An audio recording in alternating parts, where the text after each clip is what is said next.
Hey everybody, this is Mr. Z, Zachery Egan here, and today we're going to go over the first priority number one in the Delaware Department of Education strategic plan for multilingual learners for the years 2023 to 2028. Real quick, I'm going to share my presentation with you.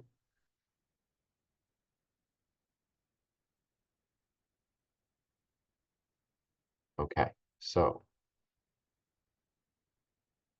this is the Delaware Department of Education plan for multilingual learners. We're going to be focusing on priority one, which is advocating for coherent policy, system, and programming changes that support multilingualism.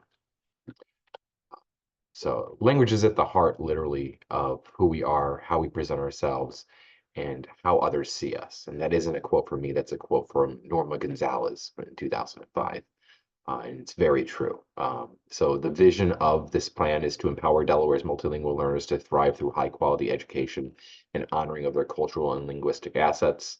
The mission is the Delaware Department of Education, Multilingual Learning Department is committed to providing equitable access to nurturing, supportive, high quality learning environment by fostering agency for students to thrive. We advocate for multiculturalism, multilingual learning, and language friendly schools, empowering diverse voices and strengthening our community and state.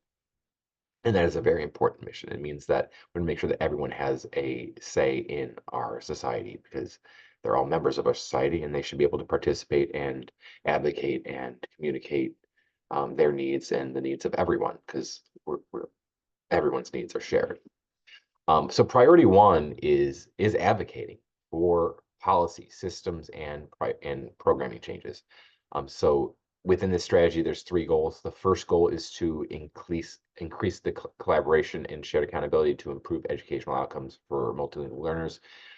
This means like developing groups to leverage high-level competencies among multilingual learners, ensuring that policymakers and decision makers actually have the information available to them and understand the issue so that they can make correct decisions and they aren't necessarily being driven by, moneyed interests from other places and that, they're making good informed decisions. We need to make sure that we're educating our elected representatives so they know what they're making decisions on and to grow partnership with educators and researchers, community organizers, and those policymakers to define, share, and increase an understanding of the direction of positive impact of high quality instructional practices.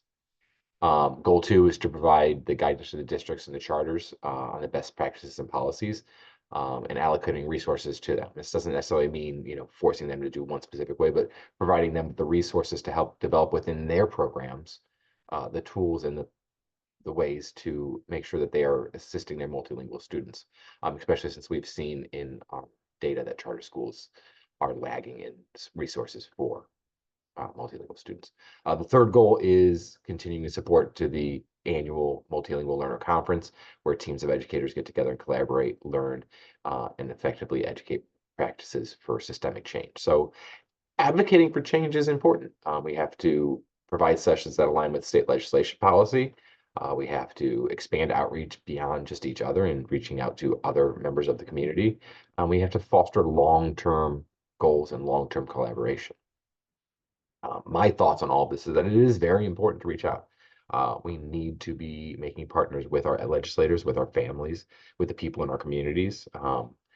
People like to get scared of politics or don't want to, or say they don't like politics or don't want to talk about politics. Meanwhile, all they talk about is politics, but they're not necessarily talking about the right things. It's important that we start framing politics in the ways that, you know, um, government's important. Politics are part of how education is funded, how education is, our resources that we have. And these are partnered with the communities, and we need to make sure that we're serving everyone and advocating through that for that is very important. It's one of the reasons I want to get into education. So real quick, my sources were the actual plan document, which there's a link to here. And all the background colors and everything are actually from the Delaware state flag. So all the colors in this document, other than the screenshots from the document itself, are from either the Delaware seal or the Delaware state flag. And there's some information on where you can see those color codes there. Uh, Thank you for your time, and you have a great day.